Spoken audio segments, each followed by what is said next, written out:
Hi guys, this is me, Albiste, a former Air Force by profession.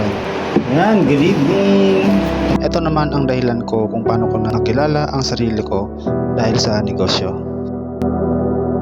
Yan, magandang gabi.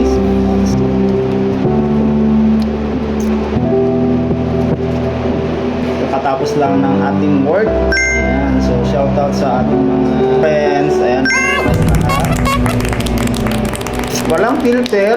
Ayan, so siguro soon. Ayan, papalit na tayo ng cellphone. Malapit na. So far, ayan, still grinding pa rin tayo sa ating pangarap. Still na nagbo-build pa rin tayo ng mga negosyo natin, di ba? May mga skills na din ako when it comes sa business. So I've been 3 years in the business already. Ayan, 1 year part-time and 2 years full-time. Meron na rin tayong natututunan and malayo na din yung nalakbay natin when it comes sa experience. Ayan. So, kumbaga, alam na natin yung ginagawa natin sa negosyo. Ito, regardless sa kahit anong negosyo. Sinabing negosyo, pare-parehas lang po yung learnings, yung journey, yung experience, okay? Yung growth. Ayan. So, kaya na nating tumulong sa tao, di ba? Dati na tinutulungan lang natin yung sarili natin, ngayon is kaya na natin tumulong sa tao. Kaka-proud naman na kung i-compare ko yung sarili ko compare sa dati nung nagsisimula pa lang ako sa negosyo, is malayong malayo naman na talaga. I-compare ko yung sarili ko katulad ng dati ng kumbaga hirap ako solusyonan yung sarili ko. Pag gipit na ako, yung wala na akong kapera-pera, iniipon ako ng barya sa mga bote, di ba? So, naalala ko yon na kumbaga, compare sa ngayon, masasabi ko na hindi na ako babalik sa ganung situation. Nakasubaybay sa atin na naghahanap ng negosyo, pero hanggang ngayon, mula dating hanggang ngayon, naninigurado pa rin kung ano bang negosyo yung gagawin mo, ano bang negosyo yung sisimulan mo, pero naninigurado ka muna. For me, wala naman maling negosyo, okay? So, minsan kasi ginagamit lang yung ibang negosyo ng mga taong manloloko, di ba? That's why napupunta naman tayo doon sa mga scam, sabihin na natin. So yun nga, kailangan natin tumaya sa mga opportunity para gumaling tayo, para makaranas tayo ng experience, makaranas tayo ng saktan tayo sa negosyo, makaranas tayo na nalugi tayo sa negosyo, makaranas tayo na hindi bumili sa negosyo natin yung mga tao na inaasahan natin na bibili sa atin, di ba? Makakaranas tayo na yung mga tao na inaakala natin na susuporta sa atin is hindi pala tayo susuportahan.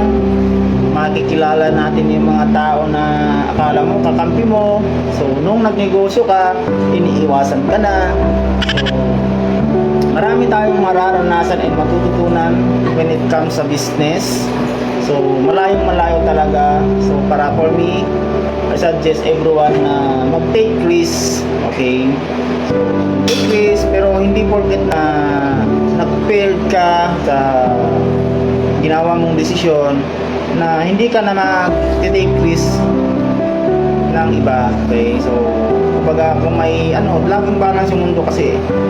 Kung may gabi, may araw. Okay? Kung may babait, mayroon namang matapang. Ayan. So, kung may manluloko, meron naman hindi manluloko. Ayan. Tawag doon kasi is a law of polarity.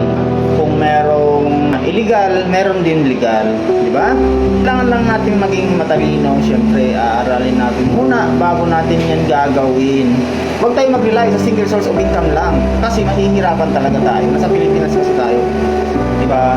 So, the moment na nakakaramdam ka ng pagod sa katawan, na habang nagtrabaho ka, the moment na nakakaramdam ka ng lungkot, the moment na hindi ka na-inspire, hindi ka na-excited sa trabaho mo, ibig sabihin, meron kang something na gusto pang makuha more than doon sa kinikita mo or more than doon sa mga na-achieve mo, di ba? So minsan magkaiba yung gusto ng katawan natin sa gusto lang ng utak natin, na yung bang sumunod lang yung utak mo pero yung katawan mo ayaw na, di ba? So mahirap mabuhay na napipilitan lang tayo, di ba? So take risk lang, take and take lang ng take ng mga opportunity. Always dapat open tayo na matuto. And marami din ako mga kilala na nagnegosyo pero ang dahilan lang naman talaga is yung sarili din, di ba? Na wala naman talagang ginawa. Hindi naman inaral yung negosyo. Meron din ako mga kilala na gusto magnegosyo at kumita kasi may pangarap, pero yung gusto yung walang gagawin. What? So, pero naniniwala naman ako, kanya-kanya tayo, may perfect timing pa sa bawat isa. May perfect timing dyan. Minsan yung iba saka pa lang mamumulat pag nagkaroon na ng malaking problema, failure sa buhay, saka doon pa lang nabubuksan yung isip natin na kumbaga patunayan sa sarili natin na kaya ko pa yung the best gagawin na discard sa buhay ko, kaya ko pang tuparin yung pangarap ko. So yun, kaya bilang negosyante, 3 years being businessman, I'm Albiste, ayan, former Philippine Air Force po tayo, and nag-shift po tayo ng career into business, ayan, 1 year part-time and 2 years na po tayong full-time. So nag-i-enjoy na po tayo ngayon sa negosyo, and thankful ako na naturuan ako ng mindset ng pagninegosyo.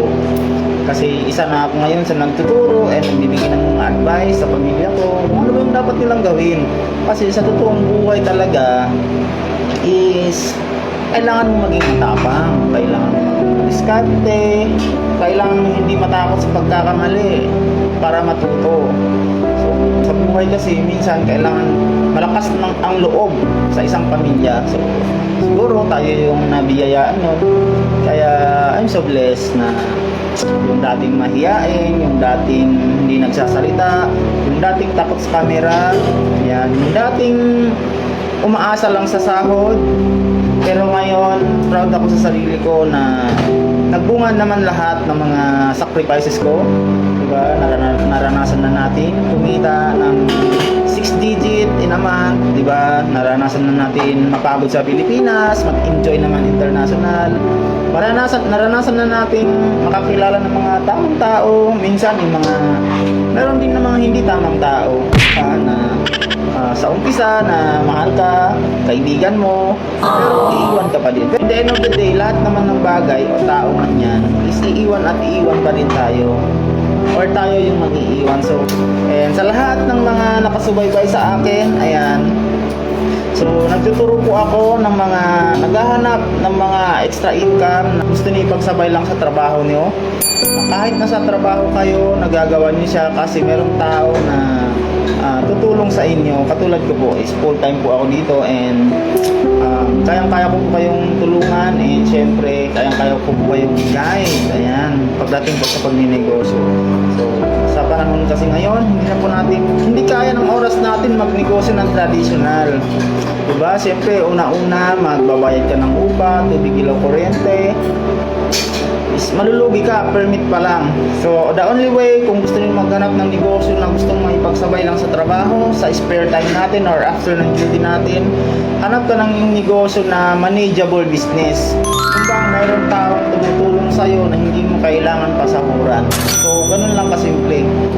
Yung negosyo po natin is team effort, two-way siya.